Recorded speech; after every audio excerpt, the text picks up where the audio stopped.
Ladies and gentlemen, welcome back to the Electric Vibe. My name is Kurt Hoffman, and my smooth voiced brother from another mother is none other than I'm J. David Silva, the Electric Man. Electric Man. Happy Friday, first of all, to you, my brother. This has been You. a week. It Everybody's been happened. talking about how long of a week this has been. We've got the changes in the season, changes in the day when the sun sets down, changes in temperatures all over the map here. It's just been a week, but Changes in content that we've recorded this week, and changes in cut. Hold on sure. a second.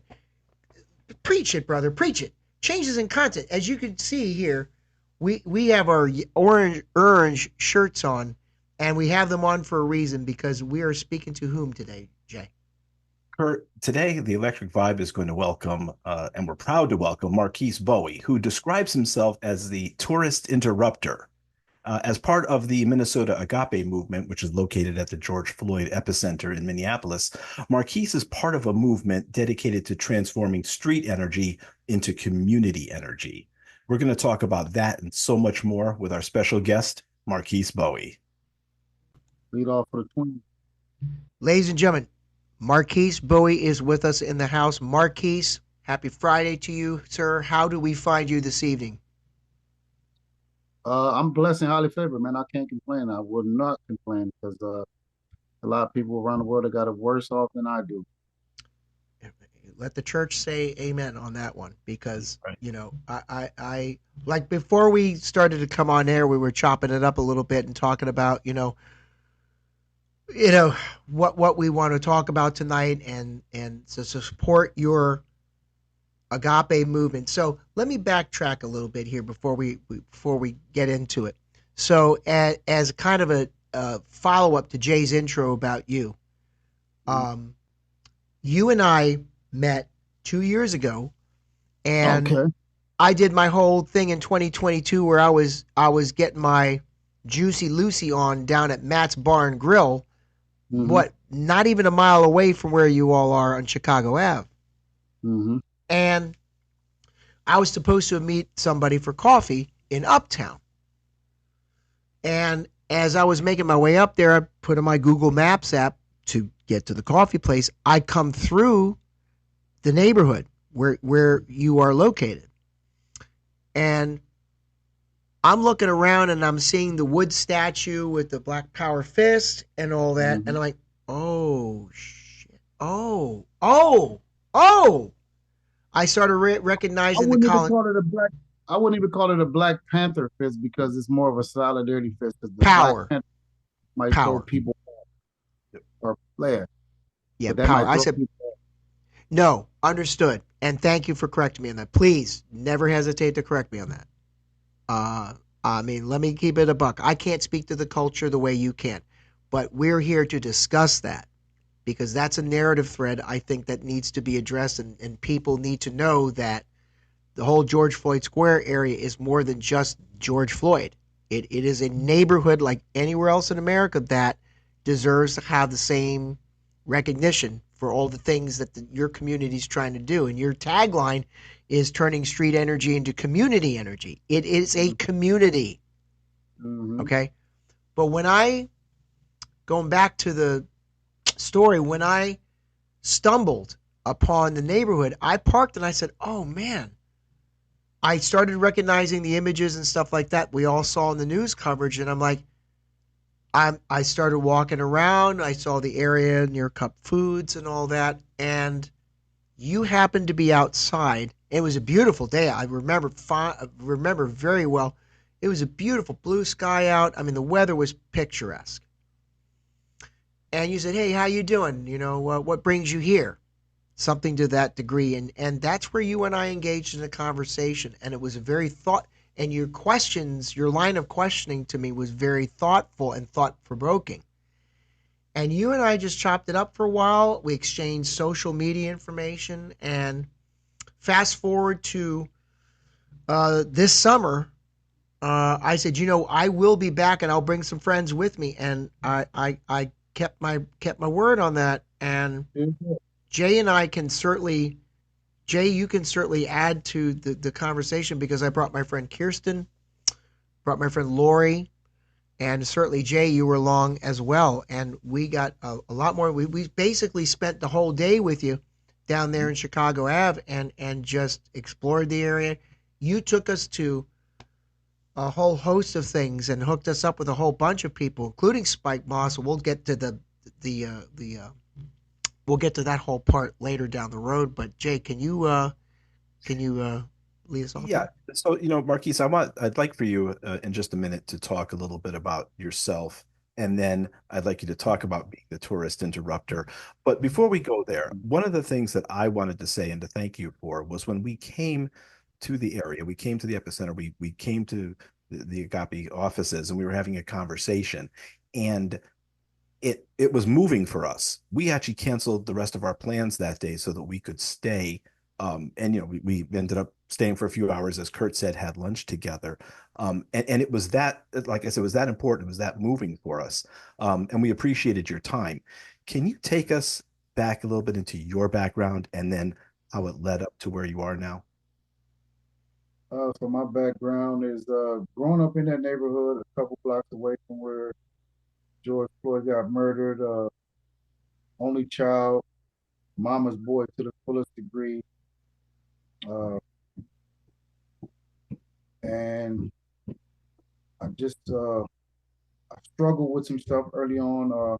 The house, the apartment that I was living in, my mom was messing with a drug dealer, and I ended up just going to the streets looking for something that I wasn't getting at home, I would say, and started hanging out with cousins and cousins that were part of this local narrative, which ended up being a gang. We were a family.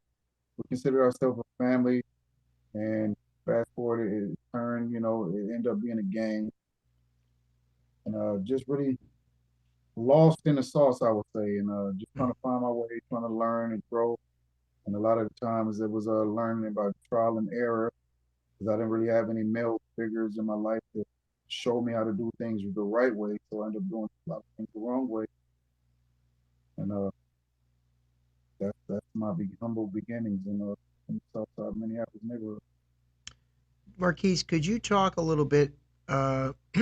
You in a previous interview talk were asked about the crack epidemic at the Mm. time that this whole thing, because that was the big shift, not just culturally, musically, everything. When the crack epidemic hit in your neighborhood, what led you to all those different things that happened? I mean, that kind of took my family through a whirlwind. My aunts, couple uncles really started struggling with substance abuse, Mm, and that just left us young teenagers kind of just raising ourselves for the most mm, part and doing the best we could. mm. And then I ended up dabbling into selling drugs, started using alcohol and smoking weed. And I believe it was 1990 with one of my best friends that was killed at a house party. Uh, Yes. and I could just Yeah. see my life going downhill literally almost from that moment. Those type of life lessons, Marquise. Obviously, you lived it. It was part of your um, growing up, part of your background. Can you take us through to where you are now and how you practically apply what you went through to where you are now and the work that you're doing? So where I'm at now, me and my fiance just moved in a new 100-year-old house on Congratulations. Nice. 36 in Oakland, which is about a block away from the George Floyd Square, block away from the apartment that I grew up on. I work at a high school as a security monitor. Yeah. I'm a part of a boots on the ground Agape movement, which was started out just as a public safety advocate because after George Floyd got murdered, you had a big hole as far as authority that was just missing out of our neighborhood because a lot of elected officials and politicians that abolished the police, along with people that don't like government, don't like city, don't like structure, and that really hurt our neighborhood because you had no police coming through, you had no firefighters coming through, Mm. you had no ambulance coming through. I mean, it was a point in time where sanitation workers wouldn't even come get the garbage, and it was just really a big vacuum in our neighborhood. resources that we're still paying for as taxpaying citizens, Mm. but we wasn't getting them. So we called one of the elders from the neighborhood that was doing this agape movement 40 years ago, named Steve Floyd, to try to help us start organizing and being what we are today, working on Yeah. criminal justice reform and things.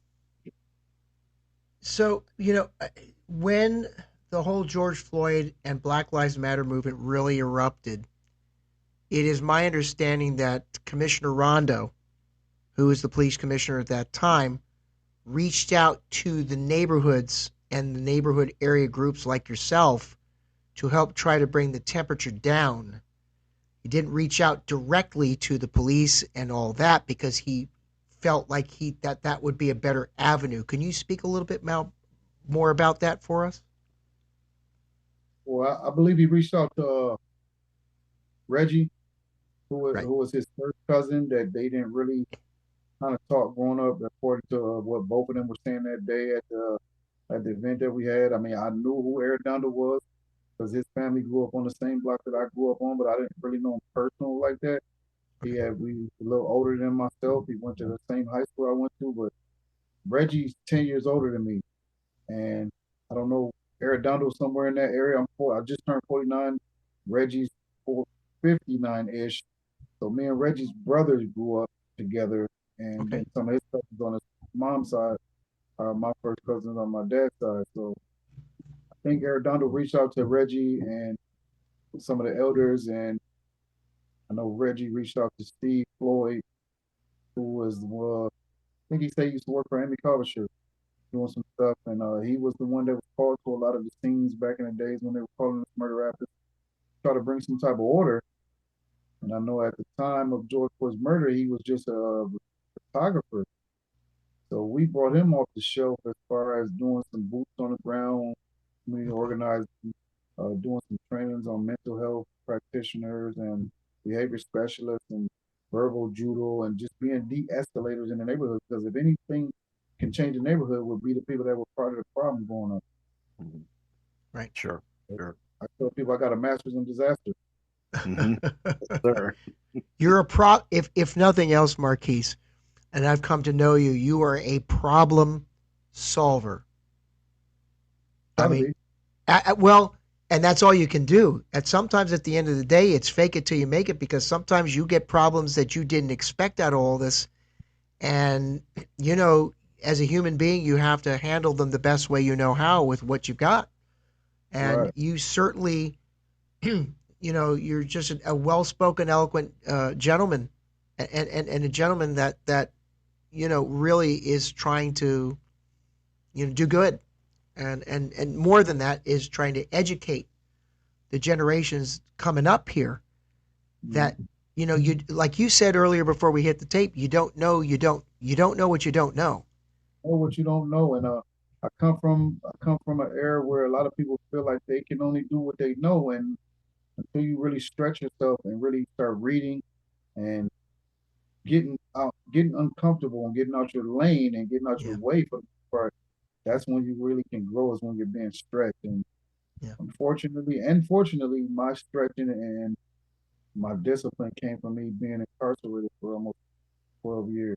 12 years You know? on and speaking a little bit about that, these charges were something that were kind of I Trumped don't want up. to say the trumped up exactly what I was going to say. I didn't want to use that word though because of the connotations, if you know what I mean.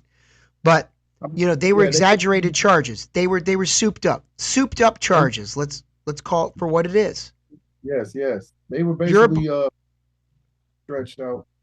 yeah, and you were lumped into a bunch of charges that other people I don't know were you were snitched on. I'm not sure how that all came about, but you basically got scapegoated. Basically. Yeah. I don't even want to say snitched on because snitched on implies that I was a part of the plot Oh, right, and right, right, right, right. Yeah. the person didn't. And I was Correct. just explaining something like this to some youngsters at the school that I work at because being a security monitor, I'm looking at the cameras a lot, and they'll insinuate that I'm stalking them and stuff like that, or I'm snitching because Right. I'll call when I get a call and say, "Well, could you go move this group around us by the concession stand?" And snitching implies to a criminal lifestyle. If you're a taxpaying citizen and somebody breaks in your house and you call the police, that's what Right. you're supposed to do. Yeah. But I think those words get kind of intermixed as if you doing the right thing and you're not in that lifestyle is Right. equatable to snitching when it's not. They'll flip People the just script lied on on you. us. They'll flip Right. the People script just on you. they lied on us to get themselves out of some stuff, and we had nothing to do. We knew each other and we hung out to some degree, but when they got caught doing what they were doing it on their own. Yeah. But they painted a narrative because the authorities kind of coerced them into doing it. Right. Just Of so they can course. get better conviction, make it Right. look like they're a crime than they really are. Give them what they want so they can go scot-free or get a reduced sentence. Right. Exactly. You know, it's very. Marquise, we talked a lot about when we were there in the offices. We talked a lot about what you had gone through growing up and where you are now. And obviously, we got to also see you in action, dealing with the public and going out there, meeting people that were coming down to the neighborhood and going to the epicenter. Can you first talk a little bit about the Agape Center movement and also about that turning street energy into community energy? So the Agape movement is a place where I always like to describe it trying to be a resource center. Because we're in a neighborhood that's filled with people that are struggling with mental health, homelessness, addiction, and gang activity. And most of the time, people don't just want to be those things. And seeing that we went through what we went through, most of us, as far as being incarcerated and really trying to change our lives, that's where the transform the street energy to community energy comes from, because you can pay people that are educated, have degrees to go talk to people like I was formerly, but it probably wouldn't work as much because they can't relate to none of the stuff that I went through. So seeing that we're all trying to change our lives and Reggie been doing it for 17 plus years, it only makes sense that we would try to right some of the wrongs that we were a part of. Not that we did anything directly, but just being associated with that neighborhood had a bad reputation. And to the point where they were calling us murder rappers in the 90s, in 1995-ish area. We're the ones that were really trying to be out there. After George Floyd murder, our neighborhood got a big global spotlight put on it. Yeah. And we didn't want to see some of the young brothers and sisters under us go through what we went through. So we're trying to help them get out of that life, because that specific area is being magnified to the world. Yep. How can we get these young brothers and sisters an opportunity to really change their life? And we wasn't just saying go do this, that, and the third. We were actually got to a point where we could pay them to be public safety advocates, and we'll go do some sanitation. We would literally pay people to take the sanitation where the fists are at. So you were doing traffic control, and you were really trying to change the narrative in your own neighborhood. And this would be a good way to get yourself out of that other life that you were formerly in. Sure. Wow.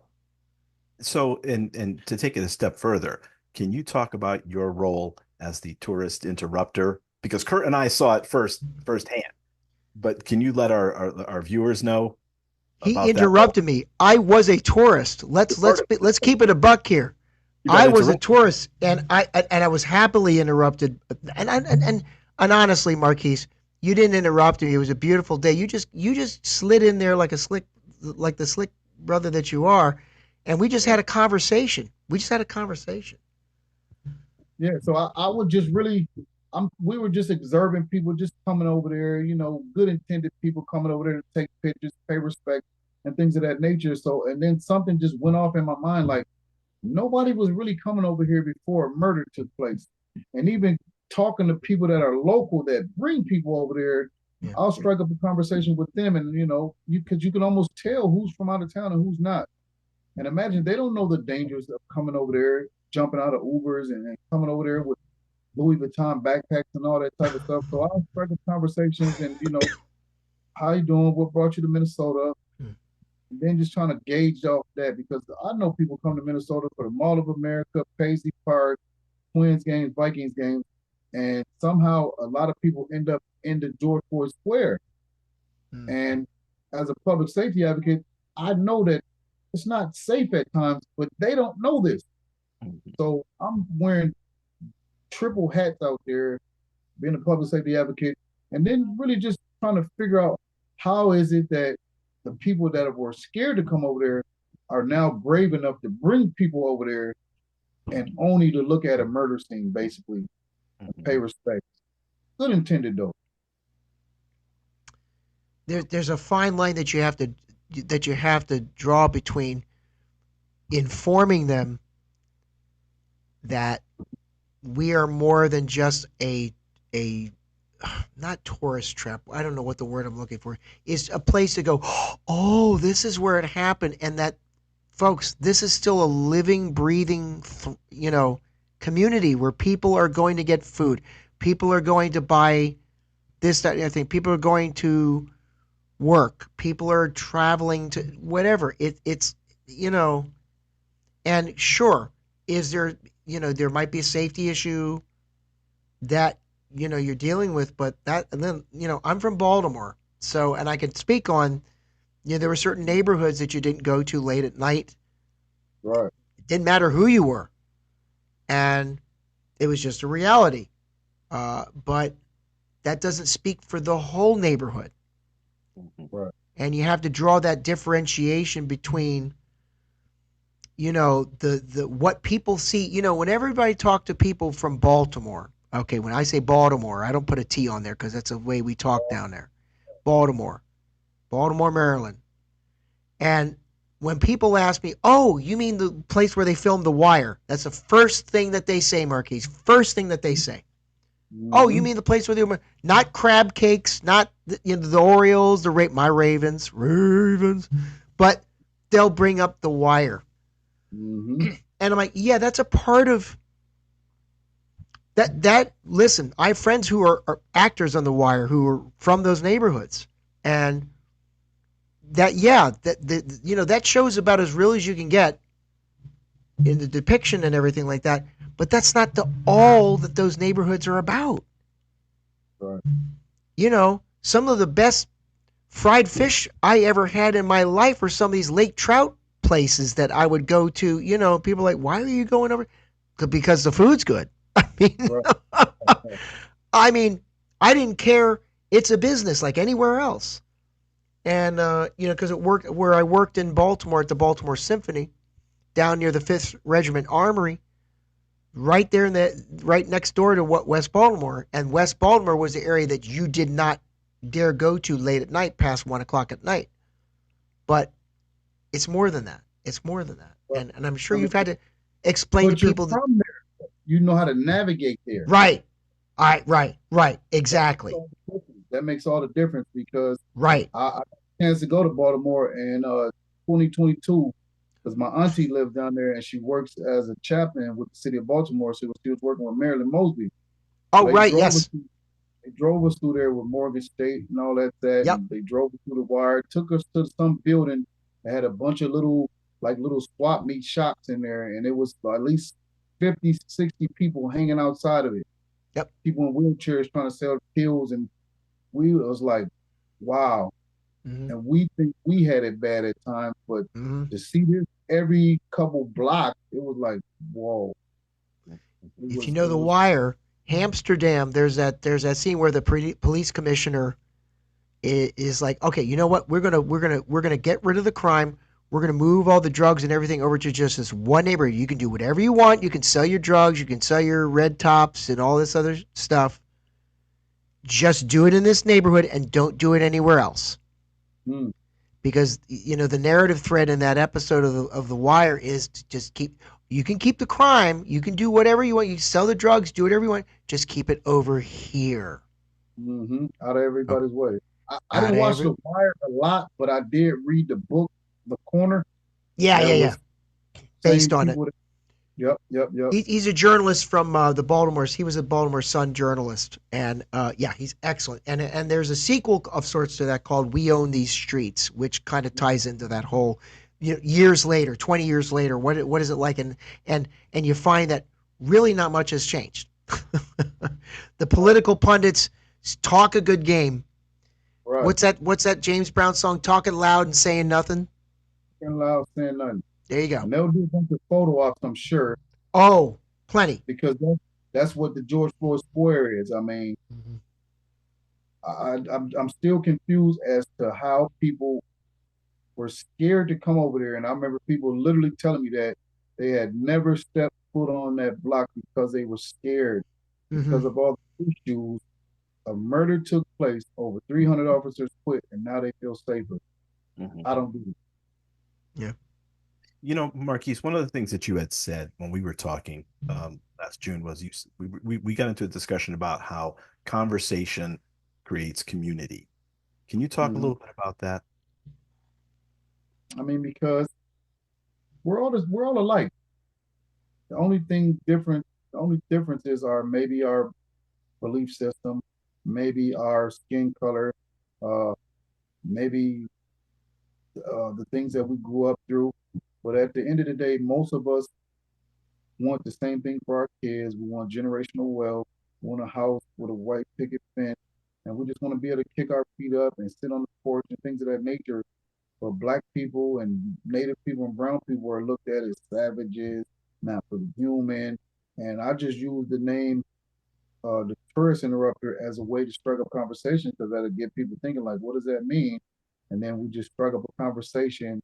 And I like to think that we should be working on humanity Mm-hmm. because that's what's wrong with us right now. We got a lot of politics that are mudslinging. You got the rich versus the poor. You got black versus white, and in reality, it's just a bunch of hurting people hurting other people. So And when the other word, herding other people. You know, like sheep, taking right, them like little flocks. Oh, no, no, no, no. It's okay. You can do that. Just move it over here, out of our Right, way. right, hidden in You plain know, sight. right? Marquise, when you have those conversations, and I would imagine I might have seen a little bit of this when we were there. I mean, obviously not everybody agrees, and Of you course, must be faced with some dissension sometimes.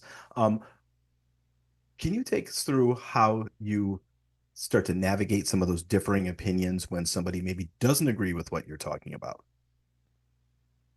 I mean, I've had people that felt like I came too aggressive, or how dare I even ask them? They're coming to pay respects, and I shouldn't even question that. And they don't really know, like I'm really there public safety wise first and foremost.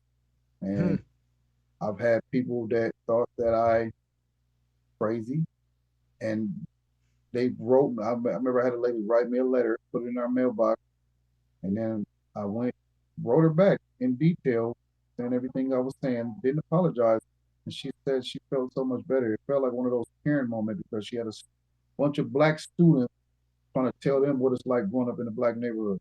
And the one white student that she had, when I was talking to them, she was they was all dapping me up and they was feeling me, but she, in her mind, she felt some type of way. She was crying. She wrote in a letter and literally put it in the mailbox. But then when I wrote her back, she's like, I feel so much better. And people get to looking me up type stuff, and then they be like, man, I understand. Like literally yesterday, I got a letter through Messenger about this little kid. He's probably 10 years old. He's a white kid, and he wrote a letter, a report or a project at school about how he was coming through the George Floyd Square, and I walked him around and gave him a pilgrimage, and now he wants to be a civil rights attorney. And I'm gonna share it on Facebook probably today or this weekend sometime. But it's like I planted a seed in him a couple years ago where he was probably 8, 9, something like that, 9, 10, Wow. 11, and he literally wants to be a civil rights attorney. And his Facebook post or picture is me and him standing by the agape, both throwing up fists. Oh, Mm. And I reached back man. out to him and said, "Man, can I share this?" He was like, "Yes, man. I appreciate you because you gave my son something." Making a But, difference, Wow. having an Wow. impact. Yeah. but Wow. and some Well, of the stuff goes over people's heads. I mean, sure. most people that saw the murder of George Floyd believes that the system is broken. And I Mm. go on to tell them like, what makes you think that? Give me an example of the system being broken. They'll say, well, George Floyd situation. I'm like, that is exactly how the system works. The system ain't broke, it's working. that's just evidence that it's working because you got examples of Dylan Roof that when it shot up a South Carolina church that got taken to Burger King. You got Kyle Rittenhouse that went to another state to protect buildings, end up killing unarmed people, and yet he's considered a hero. And then you got George Zimmerman that killed Trayvon Mm, Martin as a mhm. neighborhood watch guy, and yet he was labeled as a hero. We see examples of this where they can somehow de-escalate a white guy with a gun, but when it comes to black, brown, and indigenous men and women, they end up dead for routine traffic stops or Yep. smoking cigarettes in their car, like Sandra Bland. Right. Right. Mhm. So Right. what And you and what I do you? spoke. I'm sorry, Marquise. I didn't mean to No, interrupt you. go ahead, go ahead. I was going to say to piggyback on what you just said. You and I had spoke about the time of Baltimore where in 2015 with Freddie Gray, Mm-hmm. and when the cops took him back for a rough ride in the back of the squad car, Mm-hmm. and how that all and it had just that week before. I don't remember if I told you this or not. Just that week before, Stevie Wonder had come to town Mm-hmm. and had done his Songs in the Key of Life tour 1 week prior to that. And and then he's got a new album, a new song out. How can we fix our nation's broken heart? And if you haven't heard or listened to it, it's just Stevie is just our great poet and great. This is what confirmation looked like. Guess where he's going to be at Where? in Minneapolis. Oh I man, was just listening to him and Reverend McAfee on Camel Day today. yep. He was just Literally, in when I was away on vacation of sorts. He was in town here in Philly. Man, I was like, because he's the goat for me. He's the goat. He's one of the all time greats. But he's some of the greats in Minnesota as far as like people that are doing 21 Days of Peace, which is Reverend McAfee, and yeah, I heard about that. Yeah. working with all them type of people, man, that really come and bring some good energy to Minnesota, which is great. Marquise, can you talk about the work that you do with community leaders and some of the elders and how that Yeah. affects and feeds into the agape movement? I mean, seeing that I'm kind of relatively new to this, I just go in a bunch of different spaces and I try to be observant and listen as much as I can to learn. And it's a lot of work. And I can see it's cutthroat because it's almost as if you're pit against each other because you might do some of the similar stuff. And, it's people feel like it's only one little pocket or bucket of money that we're all fighting for. And that's not the case.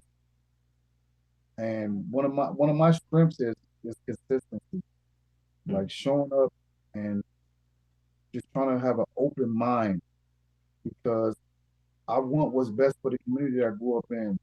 Some people only want what's good for their organization, and then other people want other things that's good for their organization. But I try to look at what's best for the community because just look at, as you guys see, they got gardens and stuff out there or things that used to represent gardens that are really clogging up the street, really not serving a purpose right now, but Mm, nobody wants to remove them because it's so sensitive, but yet nobody wants to take care of them.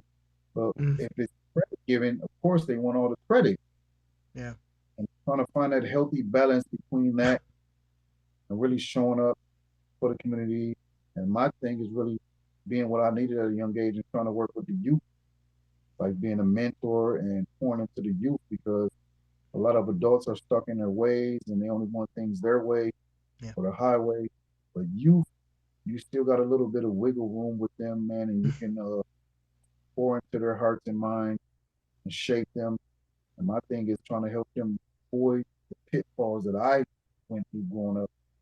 Because I tell a lot of young brothers that are, you know, on the verge of being what I used to be. Like if you did everything what you're doing now, chances are you'll still fall into the system. You have to get out of your own way to get out of the way to not go through that because they have it set up that way. Mhm. Taking that a step further, when we were there and we visited you, you had graciously invited us to the Stolen Lives benefit. Um, Mm-hmm. and obviously Kurt and our traveling companions were with us. And we got to hear from a number of speakers, Arredondo being one of them, and we got to watch the short film um, Can you talk a little bit about that project? And because you just mentioned how it ties into the youth. Yeah, so that was Reggie and Bridget's baby, man. So they really put a lot of time and work in with them youngsters. But this was really more so about Reggie really stepping in front, and just a lot of people don't know him and Arredondo are first cousins. And then I didn't know it. I think of the book, The Other Westmore, about the governor of Baltimore right now. How, he wrote a book about, I don't know if it was the same block, but him and another guy grew up in the same kind of situation.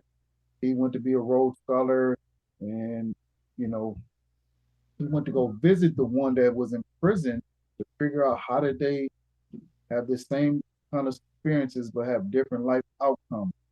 Mm, And I use it for myself because I grew up on the same block as Arredondo and his family, but it's more so about Reggie and Arredondo, who are first cousins that didn't really talk growing up because Reggie's in the street and Arredondo's the police. So it was really nothing to talk about. But for him to come and speak so highly of us at his event was wonderful. And then to have the elders like Spike Moss and yeah. Steve Floyd and Rex Chapman from the news, and to have people come and support us that we probably really talked too much before this was wonderful. And that just goes to show the power of working together and building community. That's great. I can tell you it was a very powerful event, and the young kids that were the actors in that short film. Amazing. Amazing. Yeah, but they were lovely. I briefly interacted with one of the kids who was in there. I mean, just very, they knew how important, what the importance was for the whole thing. I mean, they grow Right. up and they know, they know. I've only interacted with them a couple of different times. Again, this is Bridget and Reggie's baby, so they did most of the time talking with them, going over the scenes and all that. And them are some good kids. And one of them, the one that had the gun, was kind of nervous from what I heard, just even playing with that replica gun because that ain't what they're into. So I thought that was real interesting. That's great. Marquise, with everything that you're doing and have been doing over these years, what do you want your legacy to be? I really just wanted to be like a guy that was really struggling in life, man. And I look at somebody like Malcolm X that doesn't really get celebrated like that. That he was a Hmm. knucklehead like myself. Prison came upon him. He read a bunch of books, man. Really educated himself, changed his life, and he came out on fire to really serve his community. Because you look at somebody like him versus Martin Luther King that gets a lot of accolades and celebrity status, Hmm. and they don't really celebrate Malcolm X like that. I'm a Christian myself, but I look at Malcolm X's story as really way more transformational than Martin Luther King's because Martin Luther King grew up in the church and stayed in the church, and you can see Malcolm X as Dirty Red Hmm. and how he changed his life and went to be a historical figure that really Wow. wasn't playing no games with people. Yep. Yep. That's great. And my last question, and I'm sure Kurt will probably have something else, is what's the biggest change that you're seeing in the community now? And Marquise, it can be positive or it can be negative. What is the one thing that really stands out to you that has changed in your community? The fact that people feel comfortable coming there now more than they ever have. Uh, Still a lack of resources and programs over there, but I know Hmm. right now one of the guys that I work with, brother E, is over there. He's doing a movie night, so he's one of the guys that I've come to know in the last couple of years, man, and been real supportive of him. He's been real supportive of me. He's a little bit older than I am, so he comes over there and he was DJing through the summer.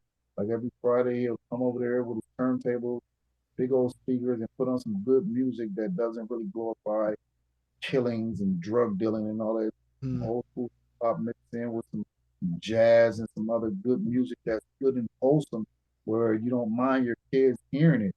And right now they're over there playing like movies like Do the Right Thing every Friday. So he went from doing music over there to playing good music, movies that are educational, that show the struggle.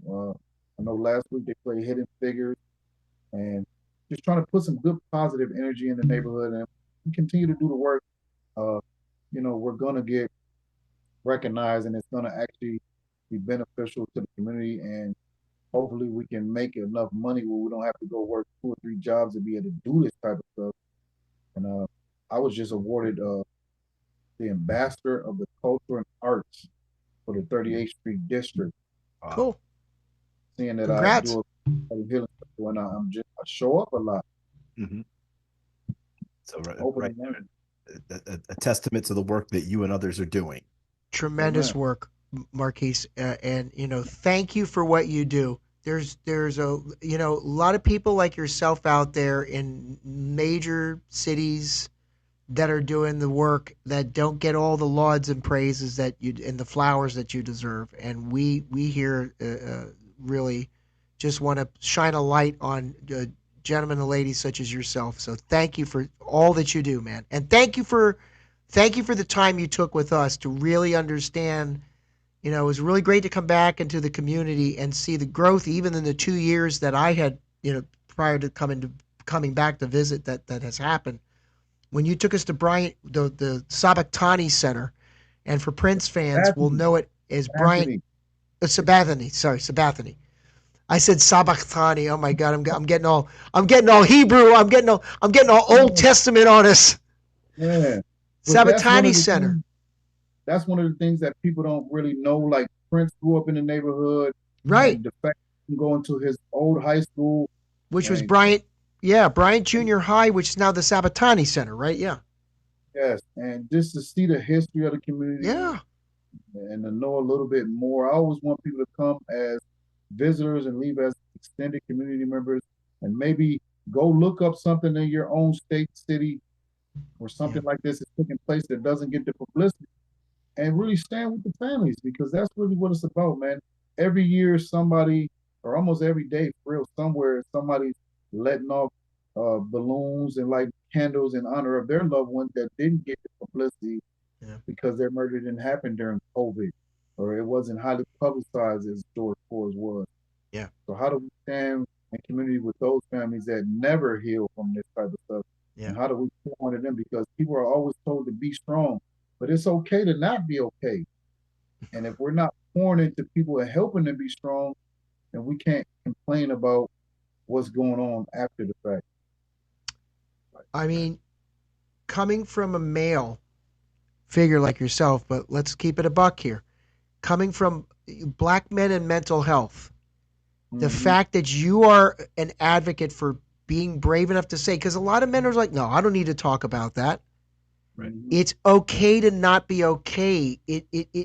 You are doing the Lord's work there, my friend, for saying things like that, because there's this stigma that was going on. It doesn't matter what color you are, that mental health, men have to just tough it out. Right? So you are you're flipping the script on that and saying, hey, it's okay not to be okay. Right. That, there are resources for that. It's a bunch of good looking people walking around that are hurting, and outwardly they might look like they're all right.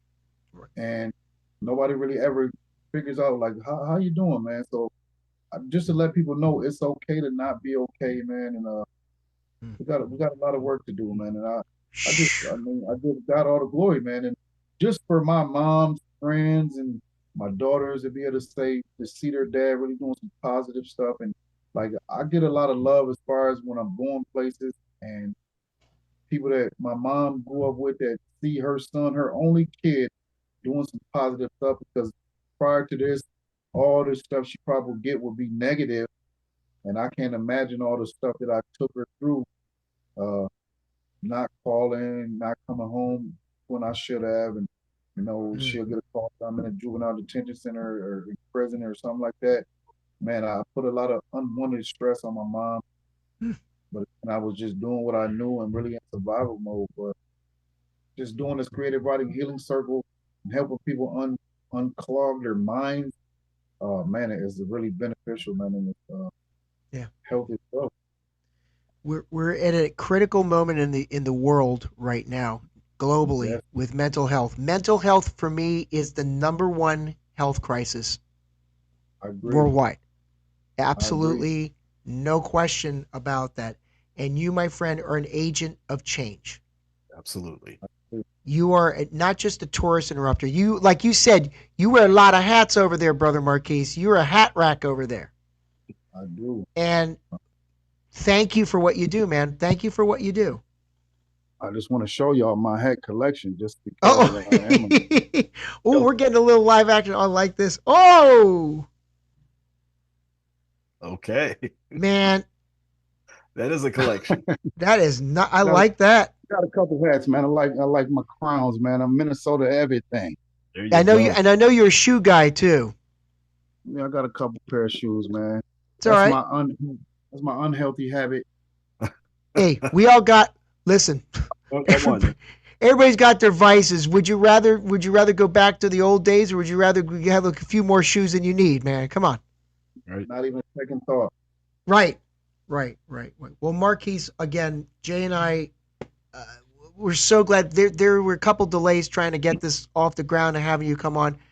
Better late than never, and we really, there's never a wrong time to ever talk to you, sir. And it's really great to see you. And first of all, congratulations on being engaged to your fiance. Number one. Thank you. Number two, congratulations on your new home. Thank you. I want to see some pictures of it. I want to see the rooms and everything. Next time Yeah, we yeah, come back, we will be back next year. yes, We won't. We're yes. going to chop it up in real time. Yes. And thank you guys for providing this platform. Thank you for being patient, man, and Oh, just even wanting to hear from me, man, because oh, always. We like I got all say, day for you. And we're right, not done with you yet. No, we're not. man. We're going to have Well, you back. as I say, Jay, we're to conclude here, and Marquise, any links that you care us to share in addition to the Agape Movement, Minnesota Agape Movement, or anything else, please let me know, and I'll put that in our comments underneath the YouTube clip. Okay, Okay. okay. So we'll Yeah. we Agape Movement's going to be on the Happy in the movement highlight. is movement that I like to highlight the most, and anything Okay, Marquise Bowie, I'm always got it. doing. Yes, yes. Thank you. We can reach you on the socials at Facebook if anybody wants to reach out to you. Is that the best place to do so? Facebook, Instagram, Okay, marquisebowie at gmail.com, cool. uh, Marquise Bowie on LinkedIn, and yes, all things Marquise Bowie.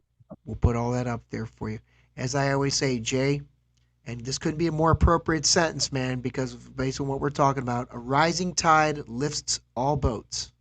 Absolutely. And we're going to say thank you, Marquise Bowie, for your time, for your efforts, and for your energy. We do appreciate you. And for everyone else out there, like we always say, when the universe comes knocking, you have to answer that door. Peace. Peace. Solidarity, my brother. Solidarity, buddy.